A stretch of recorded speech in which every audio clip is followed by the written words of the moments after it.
tous et bienvenue à cette deuxième vidéo de la formation R qui porte sur le deuxième chapitre du Bookdown sur les vecteurs.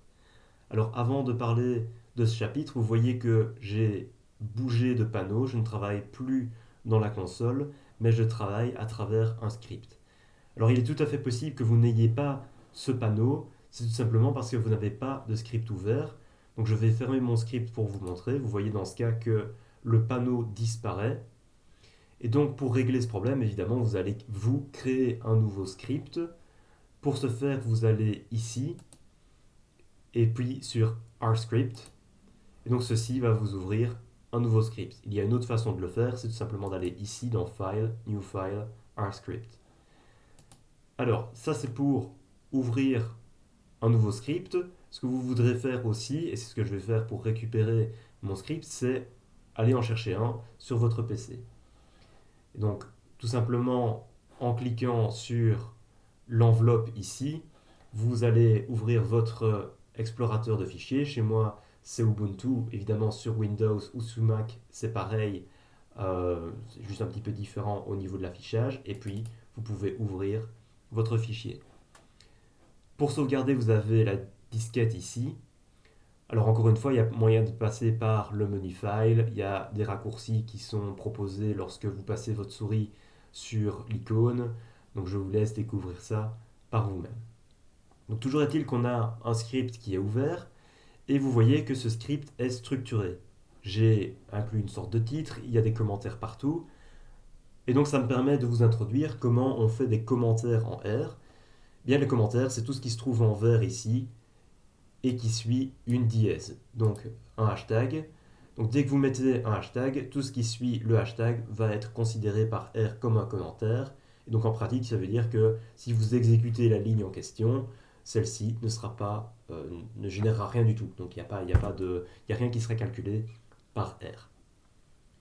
Alors vous voyez que ça me permet d'avoir une structure et vous voyez que de temps en temps j'ai mis des tirets. Alors ça c'est une fonctionnalité particulière de RStudio qui me permet ici d'avoir une sorte de table des matières. Donc vous voyez que tout ce qui est suivi par en fait au moins 4 tirets va être considéré comme un titre. Et du coup, grâce à ça, je peux naviguer dans mon document très facilement. Donc ça vous permet de structurer votre titre. Il faut au moins 4 tirets. Donc si je retire un tiret, vous allez voir que le titre ici va disparaître. On va voir ça tout de suite. Voilà. Et si je rajoute plus qu'un tiret, ça ne change rien. Donc au moins 4 tirets. Si vous mettez quelque chose après, ça casse la logique. Donc il faut laisser les tirets et rien après. Alors, donc ça c'est comment structurer votre code, comment le rendre plus pratique et plus lisible. Et donc ça c'est un intérêt évidemment du script par rapport à la console, où dans la console vous exécutez, ça part, et si vous revenez un an plus tard, vous ne comprenez plus rien de ce que vous avez fait parce que c'est tout simplement parti. Donc à la limite c'est dans votre historique, mais c'est vraiment pas une façon confortable et optimale de travailler. Ok, autre chose à dire, c'est que lorsque vous travaillez dans un script, vous travaillez en deux temps. C'est-à-dire que d'abord vous écrivez et puis vous exécutez. Donc imaginons que je suis ici dans mon script, lorsque je tape 1 plus 1, Enter, si j'avais été dans la console, d'ailleurs je vais le faire, 1 plus 1, Enter, la commande est exécutée. C'est ça que je veux dire par, dans un script c'est dans deux coups, dans la console c'est en un coup. Donc pour exécuter, vous allez devoir mettre votre souris devant la ligne en question et appuyer sur Run. Alors évidemment, en pratique, vous allez toujours utiliser le raccourci qui est indiqué ici. Chez moi, donc sous Windows et sous Ubuntu, c'est CTRL plus Enter. Et donc en appuyant sur CTRL Enter, ça va exécuter la commande. Avec Maj et la flèche du haut, flèche du bas, vous pouvez sélectionner une partie de votre code. Vous pouvez évidemment le faire aussi avec la souris en laissant votre doigt appuyé sur le clic.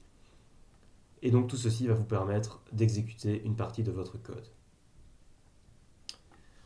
Ok, je crois que c'est tout ce que je voulais dire dans un premier temps pour les scripts. On peut donc passer à l'apprentissage des vecteurs. Alors un vecteur, c'est un objet qui va vous permettre de stocker un échantillon de valeurs. Donc évidemment, dans un cours de stats, c'est absolument nécessaire parce que vous pouvez avoir des résultats d'une analyse sur un certain nombre d'individus, et c'est ce qu'on va avoir dans cet exemple dans le 2.1. On va avoir 10 individus qui ont chacun un nom. Le nom va être stocké dans un vecteur. Ils ont chacun une certaine taille qui est stockée dans un vecteur, et on leur a demandé s'ils fumaient ou pas, c'est stocké dans un vecteur. Alors tout ceci nous permet d'introduire le fait que des vecteurs sont de nature différente, et vous avez trois natures possibles pour votre vecteur. Soit il est de nature numérique, soit de caractère, soit logique. Dans tous les cas, pour créer un vecteur, vous devez utiliser cette fonction, tout simplement C.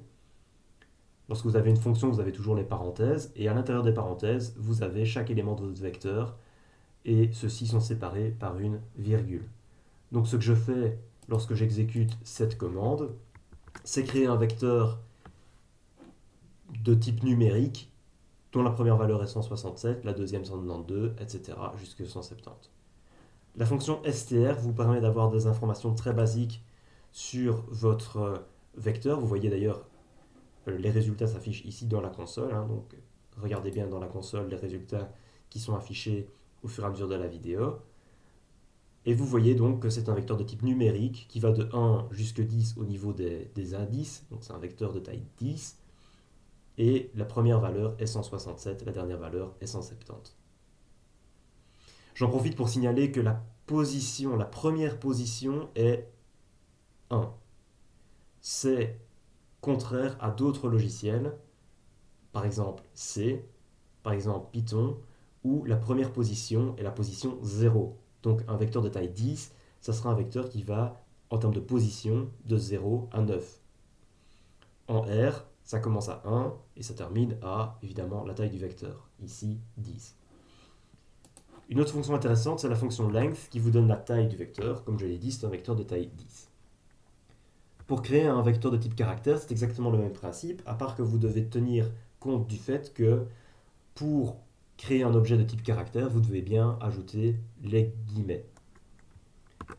Et donc, encore une fois, vous pouvez utiliser la fonction str qui vous dit qu'il s'agit maintenant d'un vecteur de type caractère, et le premier nom c'est Benjamin, le dernier nom c'est Enzo. Vous voyez en parenthèse que dans votre environnement, les différents objets sont ajoutés au fur et à mesure. Le troisième vecteur est un vecteur de type logique. Ça me permet d'introduire en fait les objets false et true en R qui ont en fait une définition en soi. Donc ce sont des objets qui sont prédéfinis en R. False va tout simplement indiquer le fait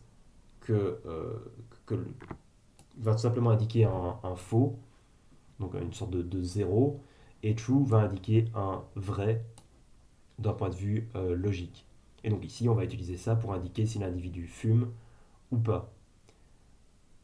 En parenthèse, vous pouvez abréger les false et true tout simplement en F et T. Donc je vais le faire juste pour le premier.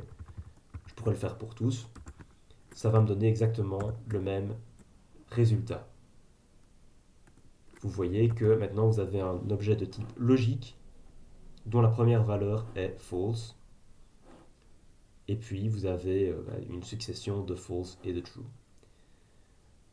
Je voudrais signaler au passage que R est case sensitive. Ça veut dire quoi? Ça veut dire que le fait que vous mettiez des majuscules ou pas a une importance. Donc si je crée un objet, je vais le faire ici, Benjamin, dans lequel je stocke la valeur 0, Benjamin n'a pas de majuscule, vous voyez que dans votre environnement, Benjamin sans majuscule a été créé. Maintenant, je vais créer un objet Benjamin avec la majuscule, et vous voyez que les deux objets sont créés et ils sont indépendants. Ces deux objets sont complètement différents, et donc vous voyez bien que R retient la majuscule et va faire une différence entre les objets pour lesquels il y a une majuscule quelque part ou pas. Très proches des vecteurs sont les facteurs. Alors, on va voir au fur et à mesure la différence entre ces deux types d'objets. Première chose, pour créer un facteur, en fait, ce que vous allez faire, c'est d'abord créer un vecteur. C'est ce qu'on fait ici. Et ce vecteur va nous servir à déterminer si l'individu est un homme, symbolisé par H, ou une femme, symbolisée par F. Et autour de ce vecteur, je vais appliquer la fonction facteur. Alors évidemment, je peux faire ça en deux temps. Je pourrais tout à fait d'abord créer un vecteur que je vais appeler sex.temp pour temporaire. C'est ce que je fais ici, et vous voyez évidemment, ça va marcher. Et donc ceci pour vous montrer vraiment comment ça fonctionne. Je crée d'abord un vecteur, et puis je lui applique la fonction facteur pour créer ce facteur. Lorsque j'utilise la fonction str, maintenant, qu'est-ce qu'il me dit? Eh bien, que j'ai affaire à un facteur avec deux niveaux, f et h, et puis vous avez des valeurs. Les valeurs sont juste des étiquettes qui correspondent à f et à h, et les étiquettes sont allouées par ordre alphanumérique. Donc ça veut dire quoi? Ça veut dire d'abord alphabétique, et puis pour départager sur base des nombres. Donc dans ce cas-ci, dans l'ordre alphanumérique, j'ai d'abord f, donc les f sont des 1, et les h sont des 2. Un point important lorsqu'on travaille avec des facteurs, c'est de bien définir les niveaux. Alors vous pouvez changer les niveaux. Donc vous obtenez ces niveaux en utilisant la fonction levels. On voit ici que mes niveaux c'est f et h. Je peux les réassigner, comme je l'ai fait ici, en utilisant une assignation. Donc je vais changer les niveaux de mon facteur que j'ai appelé sexe. Et pour les réassigner, je vais créer un vecteur. Encore une fois, je pourrais le faire en deux coups. Je le fais en un coup ici. Vecteur où je vais avoir la première entrée qui est femme en toutes lettres et la deuxième entrée qui est homme en toutes lettres. Évidemment, vous devez garder l'ordre qui correspond à ce qui a été donné dès le départ. L'ordre de mes facteurs, c'était femme et homme. C'était F et H, et donc maintenant, ça va devenir femme et homme. Ok, alors, évidemment, ici, c'est pas très intéressant parce que on a bien compris que F, c'était pour femme et H, c'était pour homme. Mais ce que vous pouvez faire, par exemple, c'est... Donc, imaginons qu'on a le résultat d'un dé. Donc, on a jeté un dé un certain nombre de fois. On a transformé ce résultat en un facteur. D'ailleurs, si je fais strd, on va encore une fois voir qu'il s'agit d'un facteur avec un certain nombre de niveaux. Vous pouvez réassigner les niveaux en fonction de ce que vous voulez. Donc ici, ce qui nous intéresse, ce n'est pas le résultat en soi, c'est tout simplement de savoir si le résultat du dé est supérieur ou égal à 3 ou bien inférieur ou égal à 2. Et donc, comment est-ce que je vais faire ça? Bien grâce à la fonction suivante. Vous allez avoir ceci qui va vous permettre du coup de réassigner les niveaux de votre dé. Donc on va le refaire, on va simplement exécuter D pour voir. Et là vous voyez que les labels ont été assignés comme je l'ai souhaité. Alors tout au long de ces vidéos, je vais parfois vous indiquer des do-it-yourself. Ce sont des petits exercices que vous pouvez faire. Généralement la réponse est dans le bookdown. Si la réponse n'est pas dans le bookdown ou que vous avez un souci avec la réponse qui est fournie dans le bookdown, n'hésitez pas à envoyer un email. En attendant, ça peut vous aider à apprendre, à bien comprendre ces fonctions par vous-même. Alors, une fonction qui est intéressante dans le cas d'un facteur, c'est la fonction summary. Donc, c'est que c'était un facteur. Lorsque je fais summary, il me dit tout simplement le nombre d'hommes et le nombre de femmes. Donc, c'est une table de comptage qui vous est indiquée et qui donne le nombre d'effectifs dans chacune des catégories, donc dans chacun des niveaux du facteur. Et ce petit code juste en dessous, aux lignes 49-50, c'est tout simplement pour vous montrer l'intérêt du facteur par rapport au vecteur. C'est que si j'avais créé ceci dans un vecteur et non pas dans un facteur, eh bien la fonction summary n'aurait rien rendu d'intéressant. Il vous dit simplement que c'est un vecteur de taille 8 qui est... sa classe c'est de type caractère et il n'y a rien de vraiment intéressant. Il n'y a pas cette table de comptage qui vous est indiquée. Donc si vous voulez, c'est un premier intérêt du facteur par rapport au vecteur. Alors évidemment, lorsqu'on travaille sur des vecteurs, on va vouloir effectuer des opérations. Dans un premier temps, on va vouloir faire des opérations de type numérique. R va travailler sur des vecteurs composante par composante.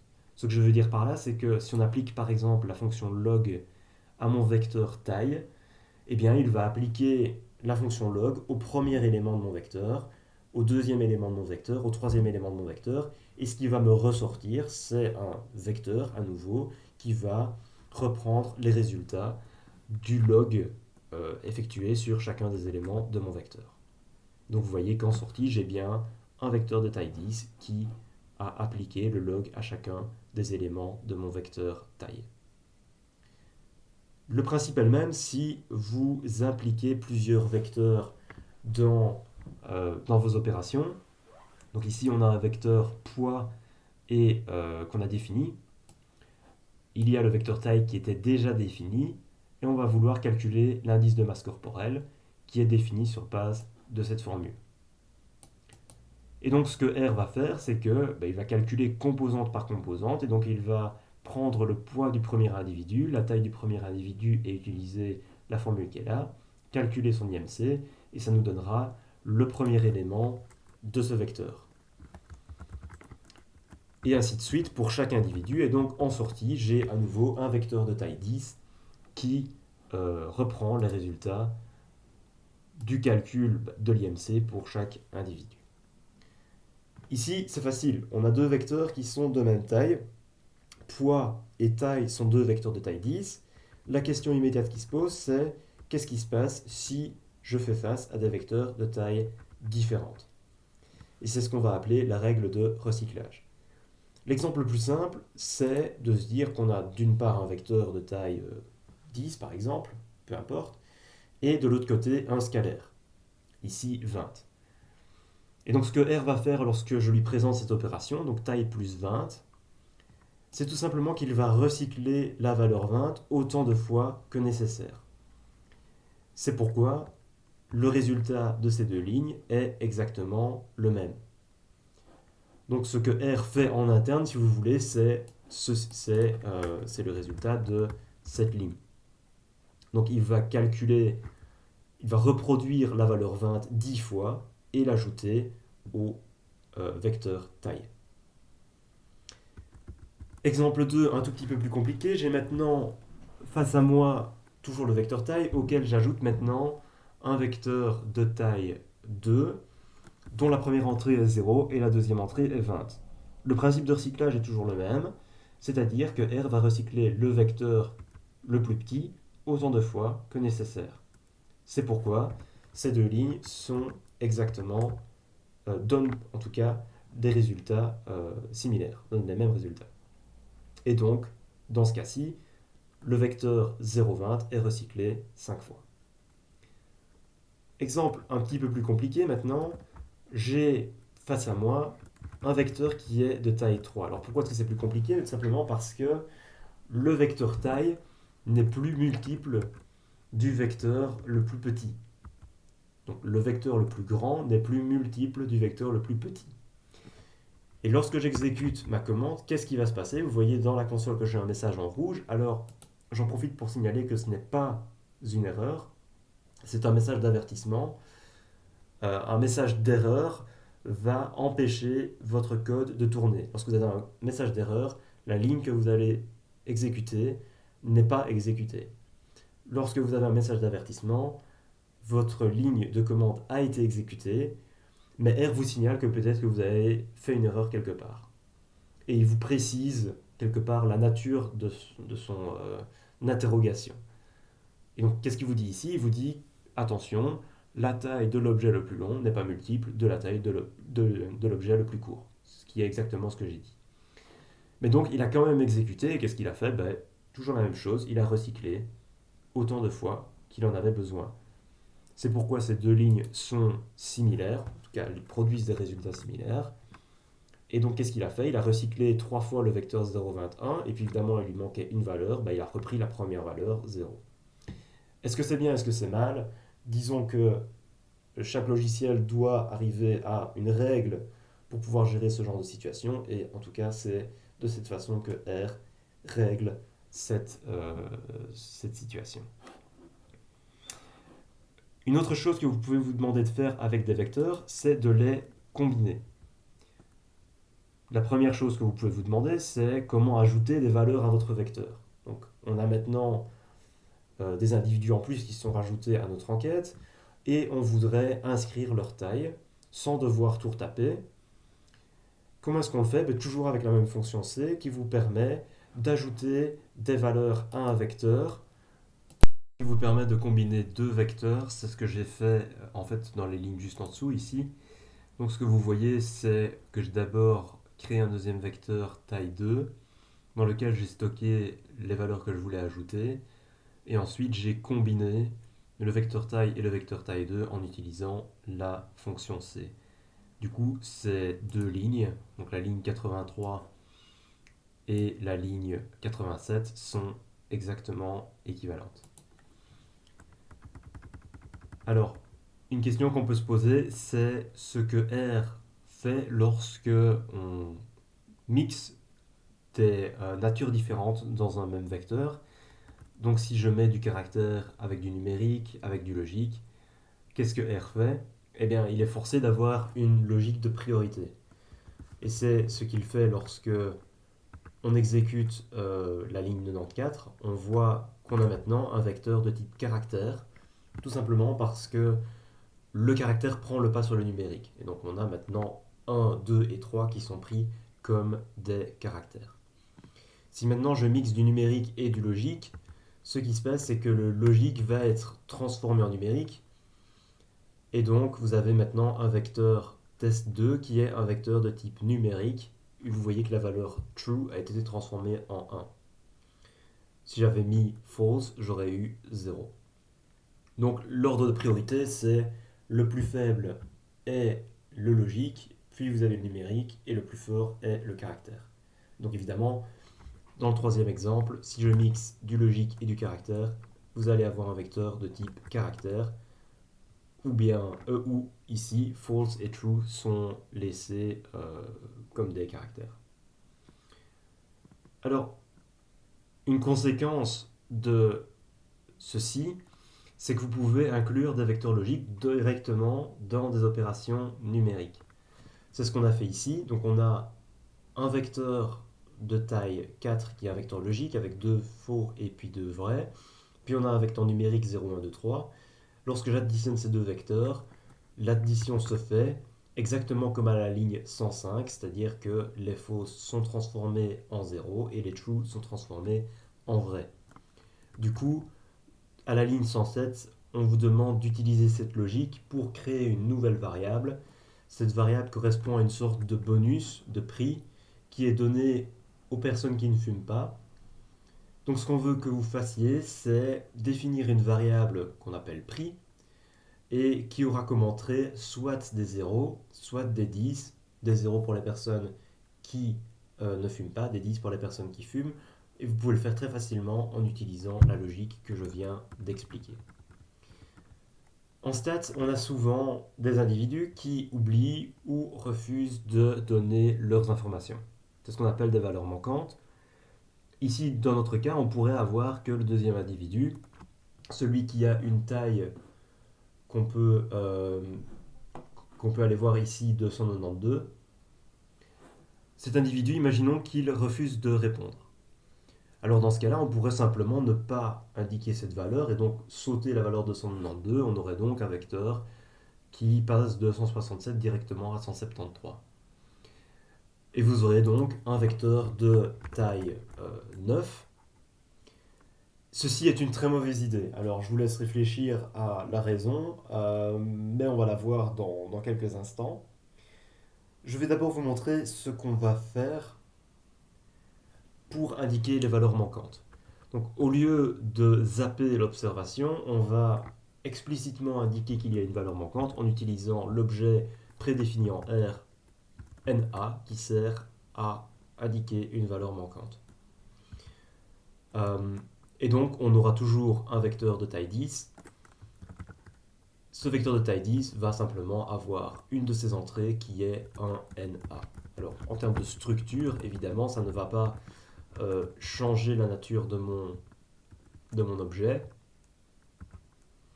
je vais avoir un vecteur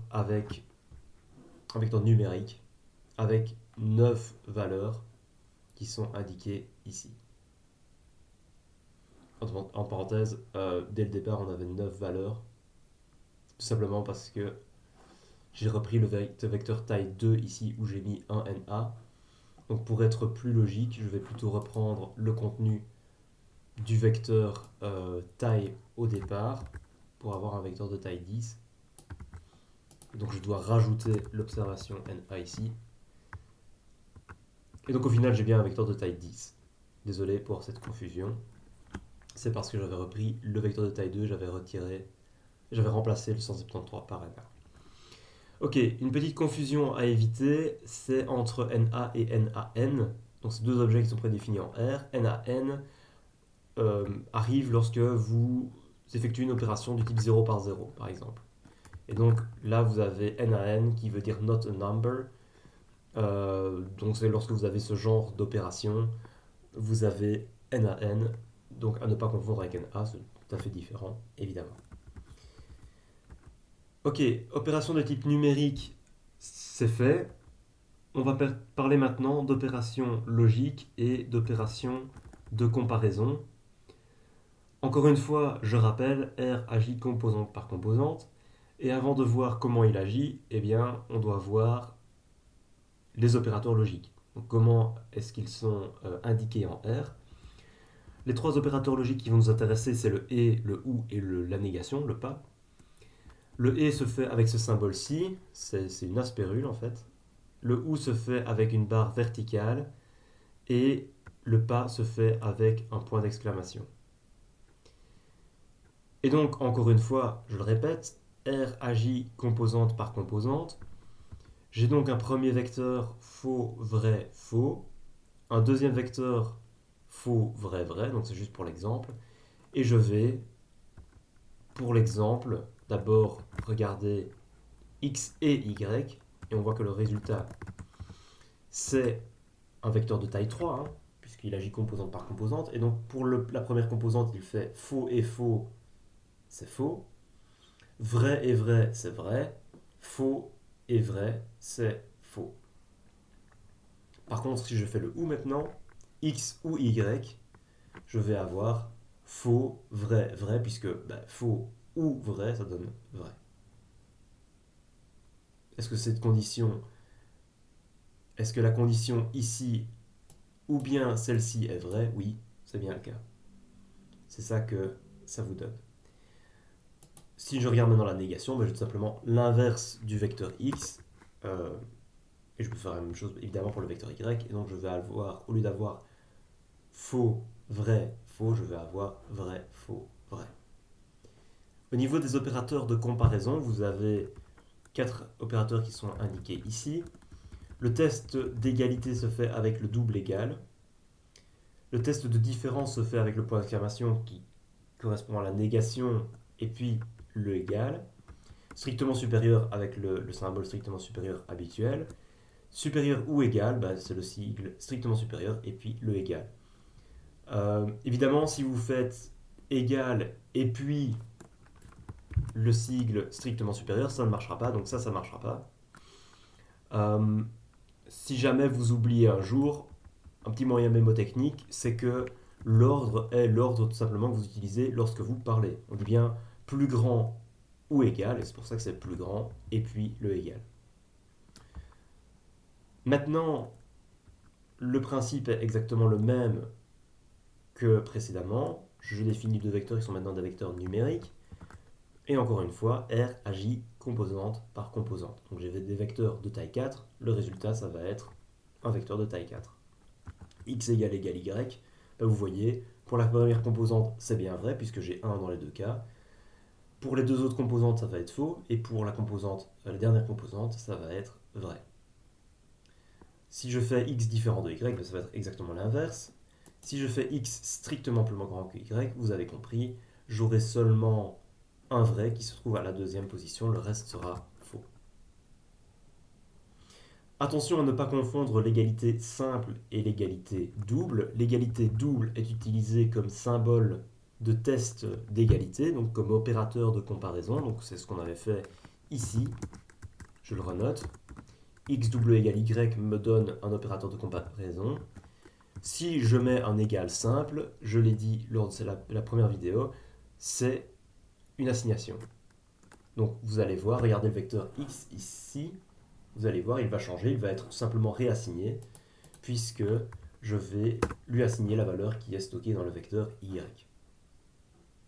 Ok, donc ne pas confondre ces deux choses. Alors, qui dit utilisation d'un vecteur dit que vous voudrez parfois atteindre certains éléments et potentiellement les remplacer. Atteindre un ou plusieurs éléments, c'est ce qu'on appelle l'indexation. L'indexation peut se faire de façon basique par position. Ça veut dire quoi? Ça veut dire accéder au deuxième élément, accéder au deuxième et sixième élément, accéder à tous les éléments sauf le 2 et le 6. C'est en fait ce qui est fait exactement à ces lignes 170, 171 et 173. L'indexation, elle se fait à travers les crochets carrés. Donc, lorsque vous avez des crochets carrés en R, c'est toujours pour accéder à des éléments, un ou plusieurs éléments, d'un vecteur ou, on le verra plus tard, d'une base de données. Donc ici, avec ces crochets carrés, j'indique l'élément que je veux obtenir. Donc rappelons-nous, je vais juste nettoyer la console pour plus de clarté. Je vous redonne les valeurs du vecteur taille. Quelle est la valeur du deuxième individu? 192. Pour obtenir la valeur du deuxième et du sixième individu, je dois mettre à l'intérieur des crochets un vecteur. Encore une fois, le vecteur, vous devez le définir. Donc, toujours utiliser bien la fonction C avec les éléments qui m'intéressent séparés par une virgule. Et donc ça va me donner le deuxième et le sixième élément. Entre parenthèses, j'ai bien précisé qu'il fallait utiliser la fonction C. Si j'oublie d'utiliser la fonction C et que je dis simplement taille crochet de 6, 2,6, qu'est-ce qu'il va vous dire? Eh bien, il va vous renvoyer un message d'erreur. Qu'est-ce qu'il me dit? Il me dit que le nombre de dimensions est incorrect. En fait, on verra que, imaginons que taille est une matrice, en fait, une base de données pour laquelle vous avez des lignes et des colonnes. Eh bien, dans ce cas-là, je lui dis accède à l'élément qui est à la deuxième ligne et à la sixième colonne. Et donc R ne comprend pas ce que vous lui demandez ici, puisqu'il ne s'agit pas d'une matrice, il s'agit d'un vecteur, et c'est pour ça qu'il vous dit que le nombre de dimensions est incorrect, parce que c'est un vecteur, pas une matrice, et donc vous ne saurez pas accéder à l'élément qui se trouve à la ligne 2 et à la colonne 6. Et donc pour demander d'accéder aux éléments qui se trouvent à la position 2 et à la position 6, il faut bien mettre le vecteur comme on l'a fait à la ligne 171. À la ligne 172, je vais juste remettre mon petit exemple ici. À la ligne 173, vous avez une façon très simple pour accéder à tous les éléments sauf certains. Donc ce qu'on fait ici, c'est qu'on accède à tous les éléments sauf le 2 et le 6. On le fait en mettant simplement un moins devant les éléments qu'on veut exclure, encore une fois, avec un vecteur créé par la fonction C. Un autre type d'indexation, et qui est très intéressant, c'est l'indexation logique. Donc, on est ici en train de travailler sur un échantillon de valeurs qui sont stockées dans plusieurs vecteurs. Un vecteur qui me donne le nom des individus, un vecteur qui me donne leur taille, un vecteur qui me donne leur poids, et un vecteur qui me dit s'ils fument ou pas. Ces vecteurs correspondent aux 10 mêmes individus, donc j'ai 10 valeurs. La valeur numéro 1 pour mon vecteur de nom, c'est qui? C'est Benjamin. Benjamin, si je regarde pour fume, il ne fume pas, puisque dans la première position, j'ai un false ici. Donc il y a une concordance évidemment à avoir entre la première position de nom et la première position de fume. Sinon, évidemment, tout ce qu'on va dire par la suite n'a aucun sens. Et je reviens sur quelque chose que j'ai dit précédemment, sur les valeurs manquantes. Pourquoi c'est une très mauvaise idée de simplement supprimer la valeur et d'avoir du coup un vecteur de taille 9? Tout simplement parce que vous détruisez complètement la logique, la concordance quelque part entre les vecteurs. C'est pour ça qu'on va toujours garder bien le fait qu'on a un vecteur de taille 10 et que c'est bien pour Hugo, pour le deuxième individu, que on n'a pas de valeur sur la taille. Je reviens à l'indexation logique. Fume, c'est un vecteur avec des vrais et des faux. Donc on pourrait se dire, mais en fait, je veux le nom des individus qui fument, ou bien le nom des individus qui ne fument pas. Comment est-ce qu'on peut le faire? Eh bien, avec l'annexation logique, c'est très simple. Je lui mets un vecteur de vrai ou faux dans les crochets, et il va retirer, en fait, dans ce cas-ci, le nom des individus qui ont un true, donc qui ont un vrai, dans le vecteur fume. Donc en fait, ce qu'il fait, c'est qu'il prend le vecteur fume, il regarde les positions des vrais, donc ici c'est position 3, position 6, position 10, il reprend ces positions-là, et il regarde les noms qui correspondent. Donc on va avoir quoi? On va avoir Emma, on va avoir Axel, si je compte bien, et on va avoir Enzo. Suspense, c'est bien ça. Si maintenant je veux le nom des individus qui ne fument pas, toujours la même logique, la négation c'est le point d'exclamation, je mets simplement un point d'exclamation devant fume. En fait, en faisant ça, je définis un nouveau vecteur logique, hein. On peut exécuter seulement ceci. Donc je fais CTRL Enter et vous voyez en fait que j'ai exactement le vecteur complémentaire de mon vecteur précédent. Et donc évidemment, qu'est-ce qu'il va faire? Il va me donner le nom de tous les individus qui sont en position 1, 2, 4, 5, etc., etc. Ok, alors, encore une fois, vous pouvez faire des choses plus complexes. Euh, Lorsque j'écris cette commande-ci, je crée un vecteur logique. Je demande quels sont. Je demande est-ce que la taille de l'individu est strictement plus grande que 1,70 m. Ça me donne un vecteur de vrai ou faux. Je peux introduire ça en indexation logique pour obtenir le nom des individus qui ont une taille plus grande que 1,70 m. Du coup, vous pouvez faire des choses de plus en plus compliquées. C'est ce qui est demandé aux lignes 186, 187 et 188. Euh, donc entraînez-vous, il y a des exemples dans le bookdown. Ça vous permettra de bien comprendre la logique de tout ceci. Ok, maintenant on peut modifier un élément. Donc on sait comment atteindre un élément ou plusieurs éléments d'un vecteur par indexation normale, on va dire, par position ou bien par indexation logique. Maintenant, comment modifier l'élément? Tout simplement en le réassignant. Donc c'est très bête, il n'y a rien de plus que ça. Euh, j'ai un vecteur, ok, je peux changer la valeur pour le deuxième individu uniquement, le reste du vecteur ne va pas changer. Et donc, avec cette ligne de commande, j'accède ici à la taille du deuxième individu, je la réassigne, et du coup, qu'est-ce qui va se passer? Donc, regardons avant, regardez ici, vous avez bien 192 à la deuxième valeur, je la réassigne, et le reste du vecteur ne va pas changer, mais évidemment, la deuxième valeur est passée à 182. Ça permet d'introduire une autre différence qui existe entre, et on va terminer là-dessus, entre le facteur et le vecteur. Rappelons-nous qu'on avait défini et je vais redéfinir ici, le facteur qui correspondait à un lancer de D. Donc on avait ces différentes valeurs qui ont été obtenues par le lancer de D. Notez qu'il n'y a pas de 4 et de 5 dans notre échantillon de valeurs, juste parce que le hasard a fait que. Je peux toujours utiliser la logique que j'ai définie précédemment. Donc, c'est juste un petit peu plus complexe ici parce que je vais changer les positions je vais changer les valeurs des éléments aux positions 2 et 3. Donc encore une fois, j'accède en utilisant un vecteur. Je vais changer ces éléments. Évidemment, à droite, vous allez avoir un vecteur également, ou pas. Vous pourriez avoir juste 6. Dans quel cas, règle de recyclage, le 6 va être utilisé pour remplir les deux valeurs, mais c'est pas ce qu'on voulait faire ici. Donc ici, on veut réassigner à la deuxième valeur la valeur 6 et à la troisième valeur la valeur 1.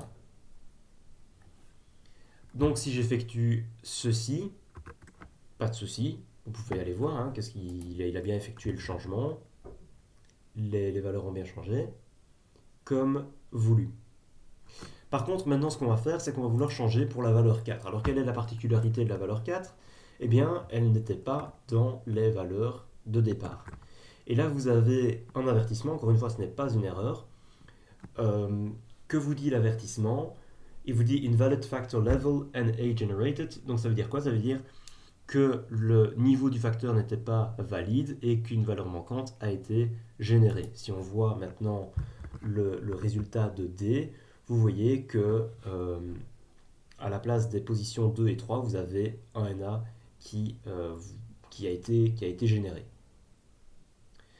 Qu'est-ce qui s'est passé? Donc le problème, c'est que votre facteur a des niveaux qui sont définis euh, au départ ici. Vous voyez les niveaux qui sont présents ici, hein, on peut aussi les obtenir explicitement avec la fonction levels. Vous voyez que les niveaux possibles, c'est 1, 2, 3, 6. Dès que vous proposez une valeur qui se trouve là-dedans, il n'y aura pas de souci. Mais si vous proposez une valeur qui ne se trouve pas là-dedans, R va vous envoyer cet avertissement et va remplacer la valeur que vous proposez par une valeur manquante. Encore une fois, est-ce que c'est logique de faire ça? Peu importe. C'est ce que R fait. Donc R va remplacer la valeur que vous voulez remplacer par une valeur manquante. Et donc, ce sera impossible, quelque part, de rajouter une valeur qui vaut 4 euh, à votre échantillon de valeurs. Donc comment est-ce que je peux résoudre ce problème-là? Eh bien, il y a deux façons de procéder. La première façon, c'est de redéfinir d'abord les niveaux de mon dé. Donc je vais, par souci de clarté, on va reprendre l'exercice depuis le départ. Donc on avait notre dé qui est ici, pour enlever les NA qui ont été générés. Je vais vouloir effectuer l'opération qui est de remplacer la valeur 2 et 3 par la valeur 4. Et pour pouvoir faire ça, je vais lui dire que les niveaux de D, c'est 1, 2, 3, 6, 4 et 5.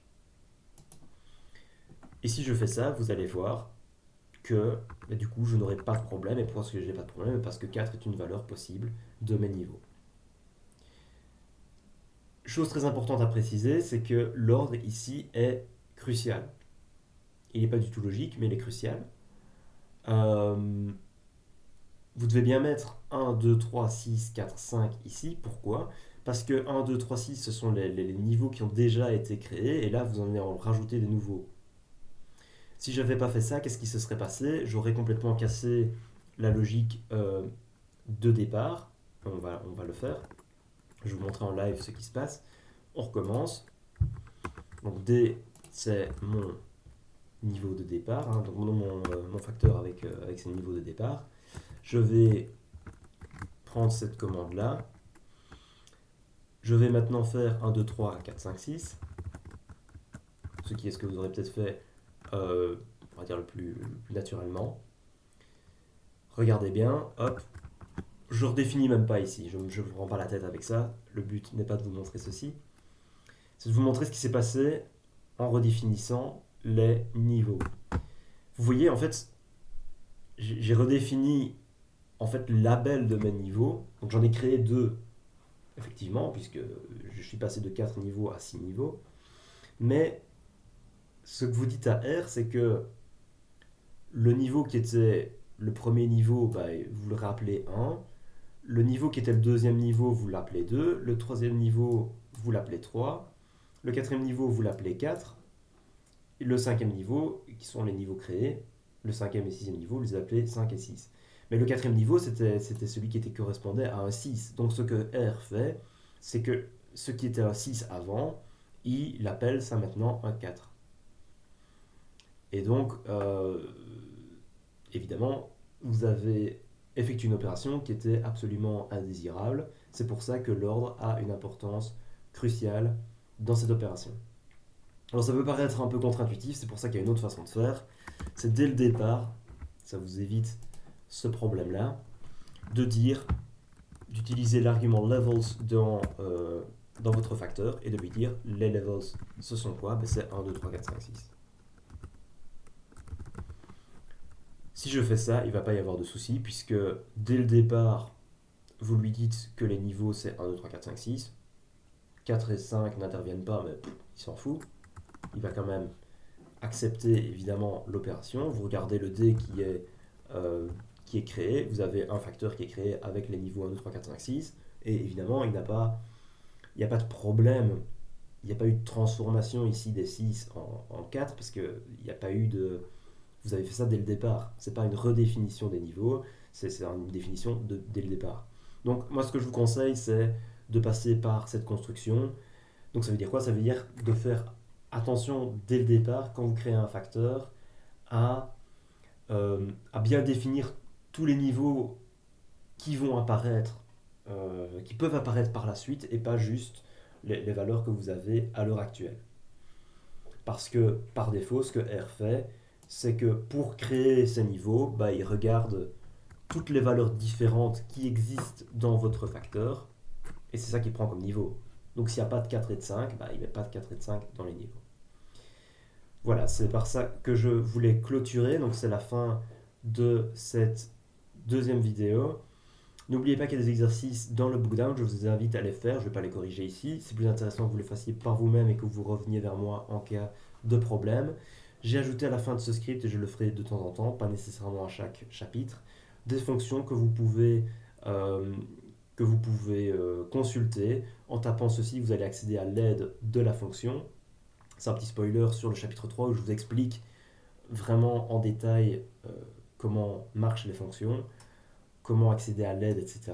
Mais donc tout simplement, si vous tapez ceci, vous allez obtenir l'aide de la fonction qui vous explique comment, euh, comment fonctionne tout ça. Et donc je vous invite à les regarder. C'est pas vraiment matière d'examen ni quoi que ce soit. C'est vraiment si ça vous intéresse pour aller plus loin dans l'apprentissage du logiciel. Voilà.